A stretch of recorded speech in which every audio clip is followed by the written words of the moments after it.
വീണ്ടും ഒരു ശിവരാത്രി എത്തിയിരിക്കുകയാണ്. ക്ഷേത്രങ്ങളിലെല്ലാം വിശേഷാൽ പൂജകളും ഉത്സവങ്ങളുമായിട്ട് ഗംഭീരമായ പ്രോഗ്രാമുകൾ അണിയിച്ചൊരുക്കിക്കൊണ്ടിരിക്കുകയാണ്. അതേപോലെ തന്നെ കോയമ്പത്തൂരുള്ള ഇഷ ഫൗണ്ടേഷനിലും ഗംഭീരമായ പ്രോഗ്രാമാണ് അണിയിച്ചൊരുക്കിയിരിക്കുന്നത്. അതിന്റെ ഒരു പരസ്യം നിങ്ങൾ സോഷ്യൽ മീഡിയയിലൂടെ ന്യൂസിലൂടെയൊക്കെ ധാരാളം കണ്ടു എന്ന് വിശ്വസിക്കുന്നു. ഇഷ ഫൗണ്ടേഷനിൽ ഇതുവരെ പോകാത്തവരാണെങ്കിൽ തീർച്ചയായിട്ടും ഒന്ന് പോയി കാണേണ്ട കാഴ്ച തന്നെയാണ്. ഈ സമയത്ത് പോയി കഴിഞ്ഞാൽ എത്രമാത്രം കാണാൻ കഴിയും അല്ലെങ്കിൽ റൂം കിട്ടുമെന്ന് നമുക്കറിയില്ല. അത്രയും തിരക്കാണ്. ലോകത്തിന്റെ വിവിധ ഭാഗങ്ങളിൽ നിന്നുള്ള ആളുകളാണ് ഈ ഒരു ഇഷ ഫൗണ്ടേഷനിലേക്ക് ഈ ശിവരാത്രി സമയങ്ങളിൽ എത്തിക്കൊണ്ടിരിക്കുന്നത്. ഇനി ഈ ശിവരാത്രി കഴിഞ്ഞാലും നിങ്ങൾ ഒന്ന് പോയി കാണേണ്ടതാണ്. എങ്ങനെയാ പോകേണ്ടത്, എന്തൊക്കെയാ കാണേണ്ടതെന്നുള്ള ഡീറ്റെയിൽഡ് ആയ വീഡിയോ നമ്മൾ മാസങ്ങൾക്ക് മുമ്പ് അവിടെ ചെന്ന് നമ്മളൊരു വീഡിയോ ചെയ്തിരുന്നു. ഡിസ്ക്രിപ്ഷനിലോ കമന്റ് ബോക്സിലോ ഒക്കെ ആയിട്ട് എൻ്റെ ലിങ്ക് കൊടുക്കാൻ നിങ്ങളൊന്ന് കയറി കാണണം എന്നുള്ളതാണ്.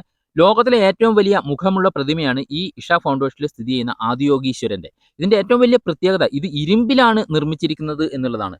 പറഞ്ഞറിയിക്കാൻ കഴിയാത്ത ഒരു രൂപഭംഗിയാണ് സുഹൃത്തുക്കളെ ഈ ആദിയോഗീശ്വരന്റെ ഈ ശില്പത്തിൽ ചെയ്തിരിക്കുന്നത് എന്നുള്ളതാണ്. അതിന്റെ മൂക്കും ചെവിയും എങ്ങനെയാ നിങ്ങളെ പറഞ്ഞ് മനസ്സിലാക്കാന്ന് അറിയില്ല. അതുകൊണ്ടാണ് ഞാൻ പറഞ്ഞത് ഇതിന്റെ ഒരു ഡീറ്റെയിൽഡ് ആയ വീഡിയോ ചെയ്തിട്ടുണ്ട്. അത് കാണുക, അല്ലെങ്കിൽ നേരിട്ട് അവിടെ പോയി കാണുക. നേരിട്ട് കാണുന്ന ഭംഗി എന്തായാലും നമുക്കൊരു വീഡിയോയിലൂടെ കിട്ടില്ല എന്നുള്ളതാണ്. അത് കഴിഞ്ഞാൽ രാത്രി ഒരു 7 മണി തൊട്ട് 7:15 വരെ ഒരു ലൈറ്റ് ഷോ ഉണ്ട്. അതായത് ഒരു ലേസർ രശ്മി പോലെ ഒരു ലൈറ്റ് അടിച്ചിട്ടൊരു പ്രത്യേക ഷോ.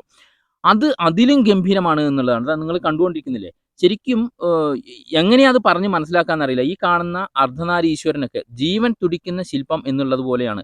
ചില ഇടിമിന്നലിലൂടെയൊക്കെ ഉള്ളിൽ നിന്ന് പെട്ടു വരുന്ന നമ്മൾ സീരിയലിലും പുരാണ സീരിയലിലൊക്കെ കാണുന്ന പോലെ സാക്ഷാൽ ശിവഭഗവാൻ പ്രത്യക്ഷപ്പെട്ടു വരുന്ന ഒരു അനുഭൂതിയാണ് നമുക്ക് അവിടെ നിന്നാൽ കാണാൻ കഴിയുന്നത്.